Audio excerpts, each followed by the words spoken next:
જય શ્રી કૃષ્ણ મિત્રો, આજે આપણે બનાવીશું ગાજરનો હલવો. ગાજરનો હલવો બનાવવા માટે મેં અહીંયા 2 કિલો ગાજર લીધેલા છે, જેને આપણે ધોઈને છાલ ઉતારીને ખમણીશું. હવે ગાજરને આપણે આ રીતે ખમણીશું.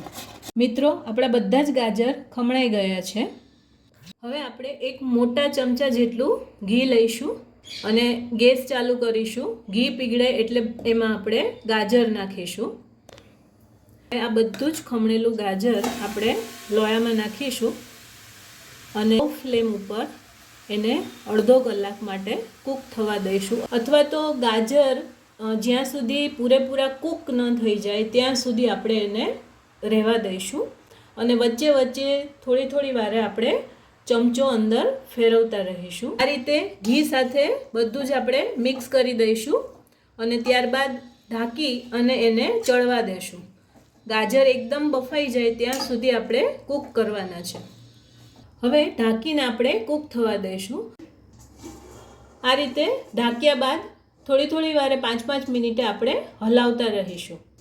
મિત્રો, ગાજરના હલવામાં ઘીનું પ્રમાણ ખૂબ જ ઓછું જોઈએ છે અને ટેસ્ટમાં પણ ખૂબ જ સારો બને છે.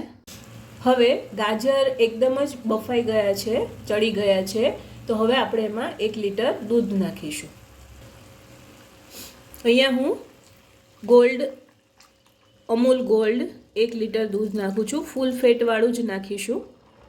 તમારે એકલો માવો નાખવો હોય તો પણ નાખી શકો છો, પણ દૂધ નાખવાથી સ્વાદ સારો આવે છે એટલે હું દૂધ નાખું છું. આ રીતે આપણે 1 લીટર દૂધ નાખ્યા બાદ ગેસની ફ્લેમ હાઈ કરીશું અને સતત હલાવતા રહીશું.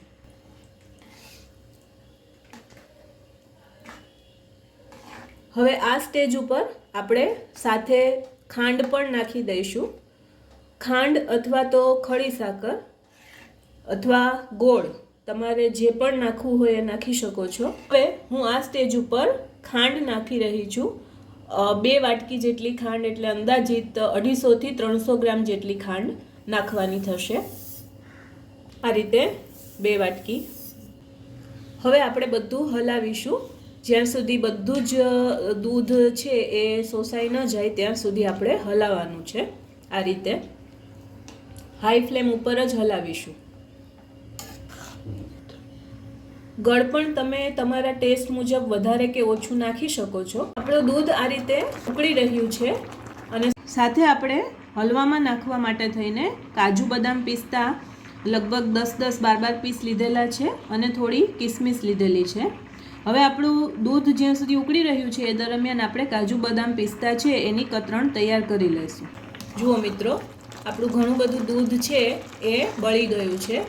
મિત્રો, દૂધ ખૂબ ઝડપથી બળી જાય છે. ફાસ્ટ ગેસ ઉપર જ કરવાનું હોય છે એટલે ખૂબ જ ફટાફટ થઈ જાય છે. બજાર કરતાં ખૂબ જ ટેસ્ટી હલવો ઘરે બને છે. તો મિત્રો, આપણું બધું જ દૂધ સરસ રીતે બળી ગયું છે અને એમાંથી માવાની ઝીણી કણીઓ પડી ગઈ છે. હવે આપણો હલવો ટોટલી તૈયાર છે. આ સ્ટેજ ઉપર હું ગેસ બંધ કરું છું. હવે એમાં 1/4 ચમચી આપણે એલચીનો પાવડર નાખીશું. કિસમિસ આપણે જે ડ્રાયફ્રૂટ સુધારીને રાખ્યું છે તે આ સ્ટેજ ઉપર નાખી દઈશું. હવે બધું મિક્સ કરી દઈશું. આ રીતે બધું મિક્સ કરી દેવાનું.